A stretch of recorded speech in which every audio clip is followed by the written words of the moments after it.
নমস্কার বন্ধুরা, রিম্পা রান্নাঘরে তোমাদের আবারও একটা নতুন স্বাদের রেসিপিতে সকলের আমন্ত্রণ।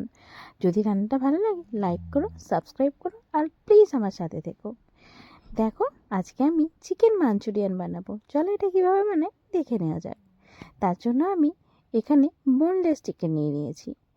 তবে চিকেন মাঞ্চুরিয়ান দুভাবে বানানো যায়, একটু বলের মতো শেপ দিয়ে আর এই রকমভাবে। এটা খুবই সহজে বানানো হয়, এই প্রসেসটা আমি তোমাদের সাথে শেয়ার করছি। তো দেখো, আমি এখানে পরিমাণ এক চামচ করে আদা রসুনের পেস্ট দিয়ে নিয়েছি, আর এখানে পরিমাণ মতো লবণ আর একটা ডিম দিয়ে নিয়েছি। এখানে কত চিকেন ছিল বলো? এখানে আমার 400 গ্রাম মতো চিকেন ছিল। তো বুঝতেই পারছো, তারপরে খুব ভালো মতো এটাকে মাখিয়ে নিলাম। আমি না চিকেনের পিসগুলো একটু বড় বড়ই রেখেছি। তারপরে এটাকে আমি ঘন্টা দুয়েক মতো ফ্রিজে রেখে দেবো। যত বেশি সময় ধরে চিকেন ফ্রিজে রাখতে পারবে তত কিন্তু চিকেনটা জুসি হবে আর খেতে অসাধারণ হবে। আর চিকেন মাঞ্চুরিয়ানের চিকেন কিন্তু ভীষণ জুসি হওয়া প্রয়োজন। 2 ঘন্টা পর ফিরে এলাম। তারপরে চিকেনের মধ্যে কর্নস্টার্চ দিয়ে দিলাম। খুব ভালো মতো একটু সাদা তেল দিয়ে চিকেনটাকে মাখিয়ে নেব। তারপরে আর কি মিনিট 10 রেখে দেব। তারপরে চিকেন ফ্রাই করে নেব। এই চিকেন মাঞ্চুরিয়ানের রেসিপিটা জাস্ট অসাধারণ হয়। এটা আমি চাউমিনের সাথে পরিবেশন করেছিলাম। তো এখানে দেখো, সবজিগুলো ততক্ষণে কেটে নিয়েছি।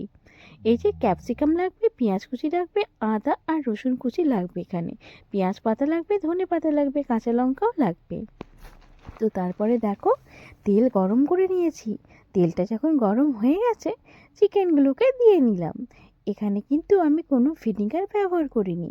তো দেখতেই পাচ্ছ, চিকেনগুলোকে দিয়ে নেওয়ার পর খুব ভালো মতো এগুলোকে আমি ভেজে নেব। এই চিকেন মাঞ্চুরিয়ানটা বানানোর জন্য আমি একটা সস বাড়িতে বানিয়ে নিয়েছিলাম। সেটা হচ্ছে চিলি সস। 4-5টা শুকনো লঙ্কাকে গরম জলে বেশ কিছুক্ষণ ফুটিয়ে নিয়েছিলাম। তারপরে জলটা একটুখানি যখন শুকনো লঙ্কাগুলো পুরো সিদ্ধ হয়ে গেছে সেই সময় নামিয়ে নিয়ে সেটাকে ঠান্ডা করে নিয়ে 3 কুচি রসুন আর হাফ পেঁয়াজ হাফ ছোটো পেঁয়াজ আর একটা কাঁচা লঙ্কা দিয়ে সেটার পেস্ট বানিয়ে নিয়েছিলাম। তারপরে ভিনিগার দিয়ে মিশিয়ে নিয়েছিলাম। ব্যাস, চিলি চিকেনের চিলি সস কিন্তু রেডি। ওটা আমি আর তোমাদের দেখাইনি, তাই তোমাদের খুব ভালো করে মুখে বলে দিলাম। অবশ্যই কিন্তু ওই চিলি সসটা বানিয়ে নিও, তাহলে কিন্তু চিকেন মাঞ্চুরিয়ান অসাধারণ লাগবে। তারপরে দেখো, আমি কিন্তু খুব মানে যে একেবারে যেমনভাবে যে চিলি চিকেন ভাজার সময় যে পকোড়া ভাজা হয় সেই রকম কিন্তু কড়াভাবে এই চিকেনটা আমি একেবারেই ভাজিনি। দেখতেই পেলে সাদা সাদা আছে, আর চিকেনটাকে আমি নামিয়ে নিয়েছি। কারণ এই চিকেন জুসি থাকবে, তাই এটার কিন্তু খেয়াল রাখবে। আর দেখো, আবার কাঁচা না থেকে যায়, তোমরা কিন্তু অবশ্যই একটা চেক করে দেখবে যে কাঁচা থাকছে কি না। যদি কাঁচা থাকে আরেকবার কিন্তু ভেজে নেবে। আমার কিন্তু চিকেনটা কাঁচা একটুও ছিল না। আমি 7-8 মিনিট মতো ভেজে নিয়েছি। ব্যাস, এরকমই জাস্ট যখনই কালার ধরেছে তখনই বুঝবে চিকেনটা কিন্তু সিদ্ধ হয়ে গেছে। ব্যাস, চিকেন সিদ্ধ হয়ে গেলেই ভেজে নিয়ে তুলে নেবে। দেখো, চিকেনগুলো কিন্তু আমি তুলে নিলাম। এবার কি দেখো, চিকেনের কালারটা কত সুন্দর এসেছে না? তেলের মধ্যে এবার কি করব, রসুন কুচি দিয়ে দিলাম। রসুন কুচির পরিমাণটা না একটু বেশি দিয়েছি, কারণ চিকেন মাঞ্চুরিয়ানে রসুন কুচির পরিমাণটা একটু বেশি লাগে। বেশ খানিকটা আদা কুচি দিয়ে নিলাম। তারপরে ভেজে নিলাম। ভাজাটা হয়ে গেছে। বেশ ভালো মতো ভাজা হয়ে যাবার পর এখানে আমি কি করলাম, চিলি সস দিয়ে দিলাম। যে চিলি সসটা আমি বাড়িতে বানিয়েছিলাম, ব্যাস সেটা দিয়ে নিয়ে খুব ভালো মতো নেড়ে নিলাম। দেখো দেখো দেখো, আমি তো ভুলেই গেছি, কি বলো তো, পেঁয়াজ আর ক্যাপসিকাম দিতে। চলো আগে গ্রেভিটা রেডি করে নিই, পরে আবার ওগুলো ভেজে নেব। তারপরে এখানে একটু সয়া সস দিয়ে দিলাম। বেশ একটু বেশি পরিমাণে সয়া সস দিলাম। তারপরে বেশ খানিকটা টমেটো কেচাপ দিয়ে দিলাম। তারপরে নেড়ে চেড়ে ভালো মতো মিশিয়ে নিলাম। তারপরে কি করব বলো তো, তারপরে কি করব, একটু জল দিয়ে দিলাম। বেশ ভালো মতো এটাকে নেড়ে চেড়ে নিলাম।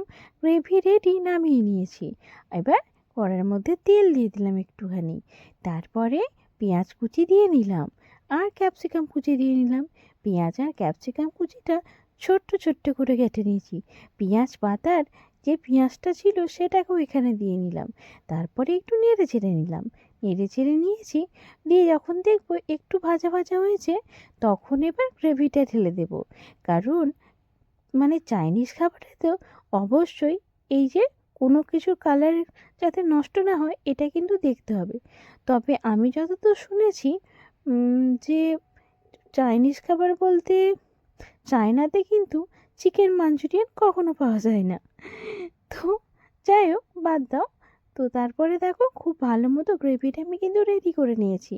এইভাবে বানালেও চিকেন মাঞ্চুরিয়ানটা জাস্ট অসাধারণ হয়েছিল। তারপরে চিকেনগুলোকে দিয়ে নিলাম। চিকেনগুলোকে দিয়ে নেওয়ার পর খুব ভালো মতো গ্রেভির সাথে মিশিয়ে নেব, বেশ কিছুক্ষণ ফুটিয়ে নেব। তারপরে কি করব বলো তো? আরে কর্নস্টার্চগুলো এর মধ্যে দিয়ে দেবো। যদি ওটা না দিই গ্রেভিটা কী করে ঘন হবে? ওটা তারপরে তার আগে কী দিলাম দেখো তো, পেঁয়াজ পাতা দিয়ে দিলাম, আর একটু ধনে পাতাও দিয়ে দেবো, বেশ কিছুটা কাঁচা লঙ্কা দিয়ে দেবো। তারপরে এই দেখো চলে এসেছে, কর্নস্টার্চ দিয়ে দিলাম। তারপরে বেশ ভালো কিছুক্ষণ এটার সাথে মিশিয়ে নেব। যখন দেখবো গ্রেভিটা ঘন হয়ে এসেছে, শুকিয়ে শুকিয়ে এসেছে, তখন এটাকে নামিয়ে নেব। আর লবণ তো আমি দিইনি, কারণ সসে তো লবণ থাকেই। হ্যাঁ, চিকেনটা যখন মানে কী করেছিলাম, চিকেনটা যখন পকোড়া বানাচ্ছিলাম তখন শুধু ওই চিকেনের ম্যারিনেটের সময় লবণ দিয়েছিলাম। ব্যাস, পুরোপুরি কিন্তু চিকেন মাঞ্চুরিয়ান রেডি। এটা কিন্তু রুটির সাথে আর কিসের সাথে বলো তো, চাউমিনের সাথে অসাধারণ লাগে একবার। আর এমনিতেও স্টার্টারও কিন্তু বেশ ভালো লাগবে, গরম গরম খেয়ে দেখো অসাধারণ লাগবে। আজকে এই পর্যন্ত, পরে আবারও একটা নতুন স্বাদের রেসিপিতে তোমাদের সামনে আসবো।